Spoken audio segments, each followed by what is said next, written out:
시간이 많지가 않아서 원래는 1박 2일로 풀어놓고 얘기를 해도 모자랄 얘기를 한 20분에 축약해서 말씀을 좀 드려보겠습니다. 말씀드리기 전에 이제 저는 오늘 저희가 모여서 얘기하는 본질적인 주제가 두 가지라고 생각을 하는데요. 한 가지는 멀어져 있는 농업과 밥상의 사회적 물리적 거리를 어떻게 좁힐 거냐. 결과적으로 먹거리 의사결정의 양주체인 생산자, 농민과 소비자, 시민이 소외되고 있다. 그래서 생산과 소비를 멀리 떨어뜨려 놓음으로 인해가지고 중간에서 이득을 취하는 그룹이 있다. 그거는 다국적 기업이기도 하고 우리나라 유통재벌이기도 하고 식품재벌이기도 하고 중간 상인이기도 하다.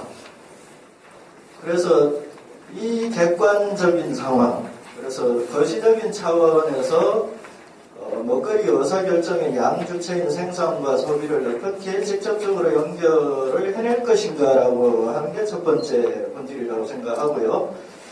두 번째는 그러면 대도시, 도시 행정이 이 시민의 먹거리 해결의 주체로 나설 것이냐 말 것이냐라고 하는 것을 판단해야 될 시점에 와 있다라고 하는 거죠. 그래서 왜 그러냐 하면 도시행정이 존재하는 것은 시민의 삶의 질과 행복을 위해서 존재하잖아요. 그 서비스를 하는 게 행정이잖아요. 그런데 우리의 삶의 질의 여러 가지 조건 중에 먹거리가 지속 가능하지 않다라고, 앞으로 더 나빠질 거다라고 하는 게 우리가 다 인식하고 있는 거잖아요. 이 부분에서 그러면 대도시 행정이 저희 전주로 하면 65만 시민이면 누구나 건강하고 안전한 먹거리를 보장받을 수 있는 권리를 시행정이 어떻게 책임있게 수행할 것인가, 의무적으로. 그렇죠. 그렇게 수원시면 얼마죠? 125만? 125만 시민이면 누구나 건강하고 안전한 먹거리에 대한 접근성을 보장할 수 있도록 그 제반의 문제를 농업과 관계 맺는 문제, 등등 공공급식 문제 이런 부분들을 어떻게 공공의 정책 영역으로 가져와서 해결해야 할 것인가라고 하는 부분들을 판단해야 될 시점이라고 생각합니다. 그런 이제 두 가지 기본 문제의식에서 저희가 전투에서 해가고 있는 사례를 중심으로 말씀드리도록 우크라이나에 민간 용병을 투입을 해요. 그 정권을 뒤집습니다. 그렇게 해서 러시아하고 치고받고 싸우고 있죠. 그 내용의 본질에는 뭐가 있냐 하면 유럽을 먹어야 되는데 유럽이 문을 닫았단 말이에요. EU 차원에서 GM은 안 돼. 그렇게 하니까 EU 사람들이 먹는 주로 밀가루에 미리 우크라이나에서 자라서 공급이 된단 말이에요. 그러니까 우크라이나를 쳐들어가서 그 정권을 뒤집고 친미 정권을 세우고 거기에 GM을 통과시키려고 하는 것까지를 하고 있는 애들이에요. 근데 우리나라에도 최근에 저희 이제 여기도 화성인 관측지가 있지만 새만금이 있죠. 새만금이 굉장히 높잖아요. 그래서 모락모락 나오는 얘기가 삼성하고 몬산토가 손을 잡고 거기에다 응모를 하겠다. 이런 얘기들이 흘러나오고 있습니다. 그게 농기청하고 연계되어 있는 거가 다르지 않은 얘기죠. 그래서 국내에서도 이미 우리는 OECD에서 GM으로 가장 많이 수입하고 표기도 안 하고 있고 그래서 시민들은 모르는 채 먹고 있는 상황인데다가 농기청에서 국가기관에서 이걸 공식화하고 있고 그거를 재벌이 받아놔서 몬산토하고 연계해서 가고 있는 이런 흐름들을 우리가 볼 때 시민들의 밥상에 정말 이거는 탈출을 해야 되지 않느냐를 판단을 해볼 수 있는 거죠. 농가가 사면 초가죠. 더군다나 이제 저희가 쌀을 올해부터 개발 정책을 하잖아요. 그러면 쌀이 그나마 돈이 됐죠, 지금까지는. 그럼 돈이 안 되니까 딴 걸 뭔가 심어야 되잖아요. 그러면 어떤 현상이 벌어지느냐. 여기 매실 할머니가 10kg짜리 순천에다 할머니가 5박스를 냈는데 통장에 300원 입금이 된 거예요. 수수료 700원, 운임 7,500원, 하차비 1,500원 그대로 떼가는 거죠. 근데 이게 단순하게 저 할머니 개인사가 아니고 우리나라 이 쌀 문제로부터 비롯해서 또 수입산이 늘어남으로 인해서 우리나라 전반으로 이게 확대되어져 갈 일이에요. 그래서 우리 농업이 농민들이 가장 고통스러워하는 것은 예측이 불가능하다. 도대체 무슨 농사, 무슨 품목을 얼마나 면적에 지어서 어디에 팔아서 어떻게 소득을 올려야 내 자식 대학을 가르칠 수 있을 것인가에 대한 그 예측 불가능성이 훨씬 심해진다. 이런 흐름들을 우리가 갖고 있다 하는 거죠. 세 번째는 더 본질적으로 보면 지금 현재 우리 시민들이 접하고 있는 먹거리는 전 세계에 걸쳐서 같이 따라서 움직입니다. 우리가 따로 옆에서 농가들하고 약속해서 먹는 구조가 아니에요. 전 세계적으로 카길이나 아까 몬산토나 맥도날드 이거는 음식 체인이잖아요. 이런 데서 먹거리 기획을 하는 거죠.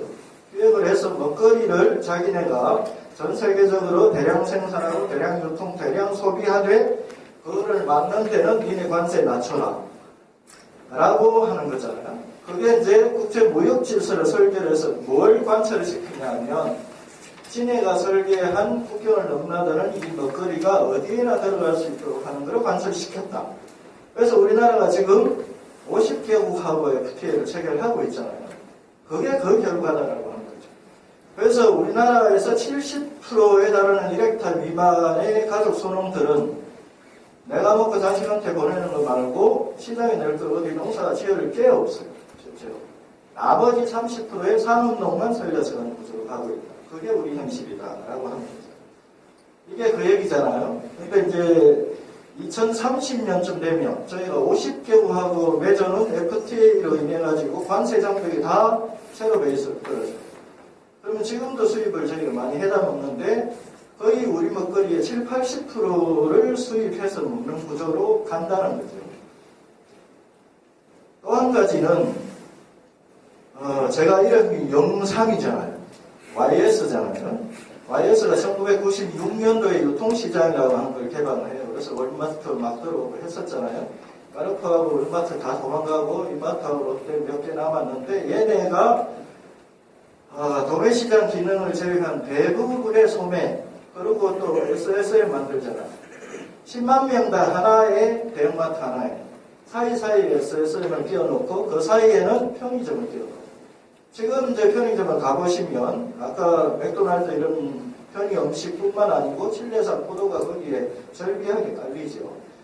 그래서 실제 지도를 놓고 보면 빽빽하게 거미줄을 쳐놨어요. 다 이 구조 안에 우리가 지금 속해 있다라고 그런 거죠. 그리고 이제 그 식품 이쪽도 식품 대기업들이 다 사업을 하고 있죠. 저희 순창고추장이라고 하는 데가 있어요. 대상이라고 하는 회사가 하고 있는데 순창에다 공장을 지어주면서 처음에는 순창 농가들이 고추 팔아먹겠다 이랬단 말이에요. 근데 한참 한 5, 6년 지나고 나서 대상이 이렇게 얘기하죠. 우리 회사만, 우리 기업만 다른 지역산이나 외국산을 써도 되는 걸 허가해주지 않으면 우리 딴 데 가겠다 이렇게 되는 거죠. 그런 가치들을 하고 있는 거고 최근에는 현대나 삼성이나 기업들이 다 중국에서 어디로 갑니까? 베트남으로 가죠. 우리나라 식품 기업들이 다 베트남으로 가요. 이따가 나오겠지만 당근이 거기서 우리나라 먹거리의 절반이 중국하고 베트남에서 들어오고 있죠. 대상이 거기 가서 고추 농사를 짓고 있다는 거죠. 그런 것들이 있다. 이게 그 얘기예요. 이렇게 되니까 당장 직격탄을 맞는 게 제주도에 가면 구자읍이라고 있죠. 구자읍에 이 당근을 엄청나게 합니다. 겨울철에. 지금 시점에. 여기 농가들 다 많았어요. 그 너머에 성산에 가면 그 월동무 하죠. 거기 다 많았어요. 이렇게 해서 우리나라에 그나마 돈 된다고 하는 작목들이 우후죽순 지금 바닥을 치고 있는 거죠. 그걸 말해서 풍년의 역설이다. 풍년이면 풍년이 될수록 더 심각해진다라고 하는 거죠.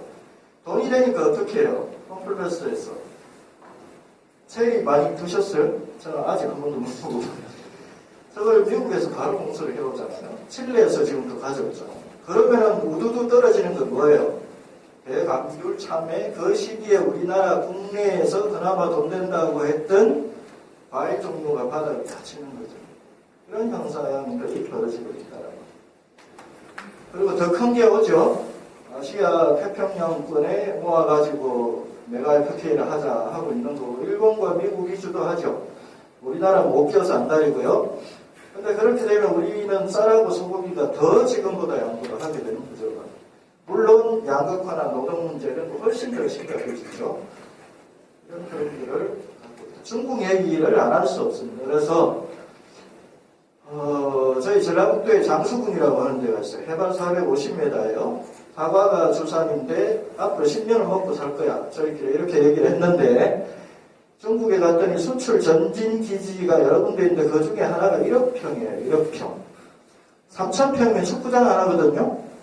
근데 차로 가도록 8, 900고지에 관수시설 다 하고 일본 전문가 붙여가지고 외성 사과, 크리스마스 트리처럼 만드는 저 사과를 이미 다 만들어놨어요. 그것뿐만 아니고 여기에 나와 있는 16개 품목을 일본, 동남아, 우리나라를 수출을 목표로 하는 전진기지를 작년까지 다 끝냈습니다. 그리고 해안가까지 고속도로 다녔어요. 이게 중국이 국가적으로 전략적으로 해서 만들어가는 그런 부분이죠. 저기 가운데 그림을 보시면 인천의 맞은편에 있는 데가 산둥반도예요. 그래서 항공기에서 찍은 건데 저기에 비닐하우스 규모가 100만 동.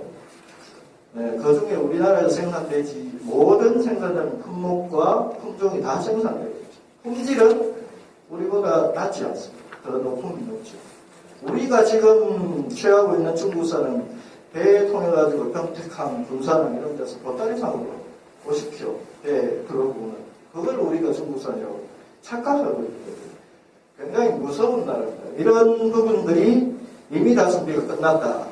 그래서 이제 저희끼리 사석에서 하는 얘기, 우리가 농촌 위에서 일하는 여러 가지의 이 내용들은 가장 늦게 너무 망하는 것, 좀 더 망하는 속도를 늦추는 것에 불과하지 않을까. 저희는 그렇게 얘기들을 많이 하죠. 쌀 문제 아까 말씀드렸고요. 농지 문제 있고요. 그렇습니다. 그리고 이제 엊그제 제가 아는 친구가 연어를 사먹는다고 그랬는데 지금 유전자 연어, 감자, 사과 이런 게 상업적으로 다 허가가 나고 이게 우리나라로 들어오게 되는 거죠. 옥수수 관련해서는 이미 우리가 다 먹고 있습니다. 우리가 잘 모르는 부분이죠.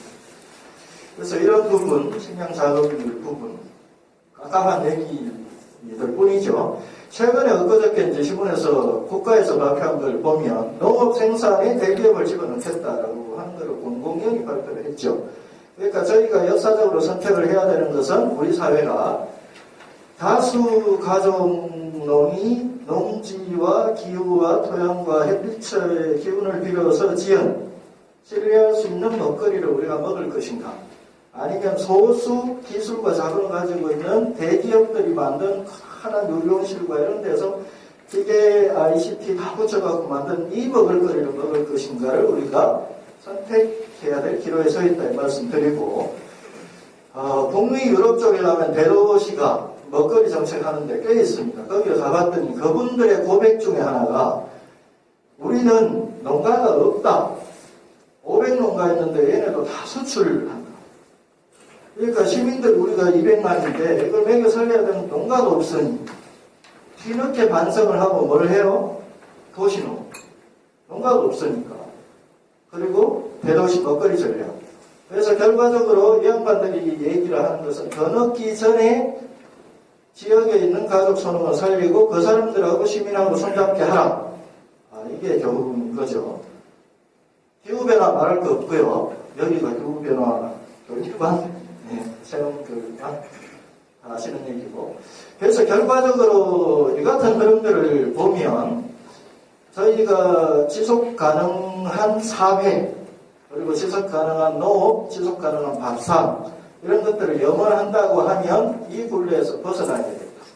방법은 어떻게 해요? 지금 현재 우리가 가지고 있는 먹거리 체계는 전 세계적인 대량 생산, 대량 유통, 대량 소비 구조에 그 톱니바퀴에 우리가 휩쓸려 같이 돌아가고 있는 건데 여기서 탈출한다.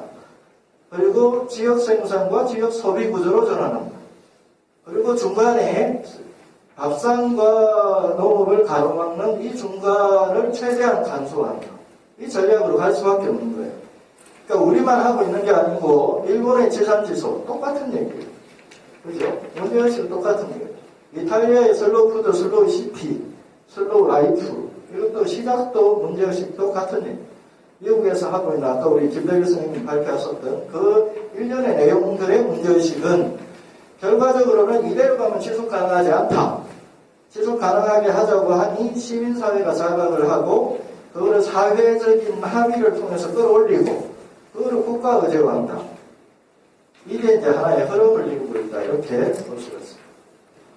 그래서 전주시에서 그러면 왜 대도시가 이런 먹거리 해결에 주체로 나서게 됐는가를 간단하게 말씀드리면 첫 번째는 앞서 말씀드렸듯이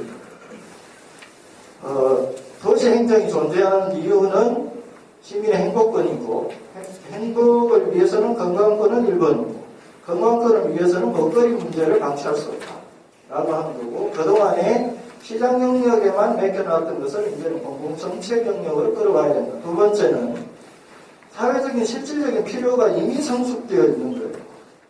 그 하나는 농가는 소득에 목마르다. 아까 말씀드렸듯이 무슨 농사를 도대체 예측 불가능하다 이거예요. 누가 좀 내가 생산하는 거 어디 팔아만 줬으면 좋겠다. 살 수 있게 해줘. 농업을 가지고. 그게 농가 입장이고 소비자 시민은 골라먹는 다양성은 많아졌는데 이걸 믿을 수 없다. 국산이라도 구해먹고 싶은데 그걸 어디 가서 구해먹냐. 이 양쪽이 있는 거고 저희 전주 같은 경우를 보면 대형마트에 가서 우리가 상을 보면 그날로 그 돈이 본사로 빨려나가는 거죠. 결과적으로 보면 시민이 낸 돈과 일자리가 지역 안에서 안 돌고 빨려나가는 구조들. 이 구조, 이 세 가지 지역사회의 사회적 리드 필요성을 우리가 봤다라고 하는 거고 세 번째는 이후는 전 지구가 도시의 무게중심과 방점이 많이 찍힐 거다라고 하는 거예요. 근데 좋은 도시가 뭐냐? 좋은 도시가 뭐냐? 의식지 중에 적어도 먹거리 정도는 기본적으로 해결하는 이런 도시 모델로 가야 되는 거 아니냐? 이런 문제의식이죠.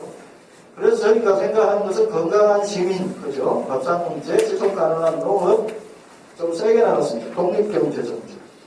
네. 그래서 먹거리를 통해서 이 세 가지를 이루겠다라고 하는 게 저희 푸드플랜의 목표죠. 비전이고요. 그리고 내용적으로 보면 되게 이제 저도 처음에 작년에 4월달에 전주에 들어가서 이 얘기를 쭉 하니까 그거 뭐 매장 하나 내자는 거 아니야? 이런 정도로 얘기를 한다고 해요. 공무원들 다.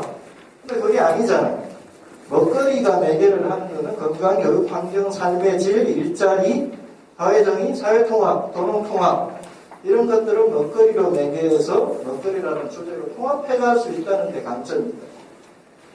그리고 다른 것보다 무엇보다 이거는 먹거리 실물 경제가 움직이는 거예요. 그래서 그런 면에서 이게 하나의 새로운 방향을 가지고 순환해 나갈 수 있는 고리를 우리가 만들 수 있다고 하면 지역에 많은 변화를 불러올 수 있는 거죠.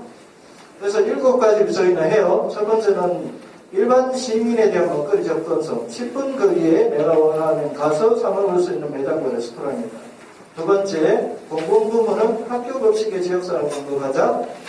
그리고 취약계층, 공공급식 영역에 있는 부분에 하자. 세 번째는 취약계층. 네 번째는 저희는 이제 음식창의도시 전쟁 그렇게 하니까 그 음식의 원재료를 그리고 스토리를 지역의 농업 생산과 어떻게 연계할 것인가라고. 식농교육은 학교 급식에 저희가 지역 식재료를 공급하는 건 매우 중요하지만 이 친구들이 미래의 10년 뒤에 미래의 예비 소비자잖아요. 그래서 이 친구들이 10년 뒤에 어떤 먹을거리를 원하는지 농업에 대한 이해가 어떤지의 여하에 따라서 우리의 미래가 바뀌는 거죠. 그래서 교육이 중요하다라고 하는 거고 뭘 어떻게 교육할 것인가 그런 부분이 중요하다라고 하는 거고 농업의 1차 산업화 일자리 그리고 거버넌스 이렇게 7가지를 가지고 진행하고 있죠. 그런데 저희가 벗어나지 못하는 부분이 많이 있습니다.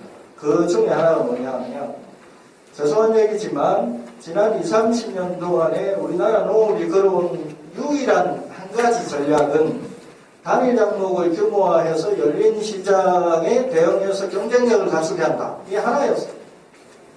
수원시에 있는 농업, 그렇죠. 수원시에 있는 아까 3,000가구요.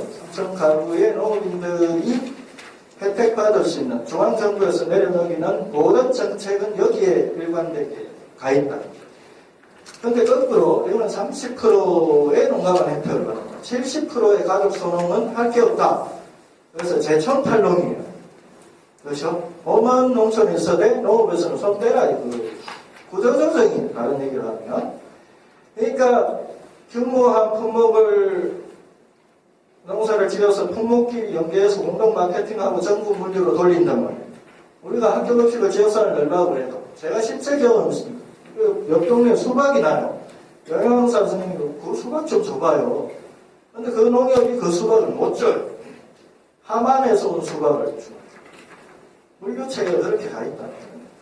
저희가 상상해야 될 부분은 그래서 경쟁시장이 아니다는 거예요. 경쟁시장은 뭐예요? 크기, 무게, 모양, 때깔, 브랜드 이런 거잖아요. 그렇죠? 그거 가지고 따지잖아요. 어떻게 경쟁력이 있나. 저희가 생각하는 부분은 관계시장입니다.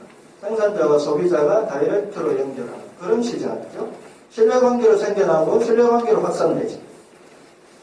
그래서 여기는 그런 개념입니다. 연계를 하는 거예요. 나는 밥상이 불안하고 대우는 소득이 불안하니 약속하는 거예요. 우리 밥상은 니네가 차려줘. 그렇게 약속하는 거예요.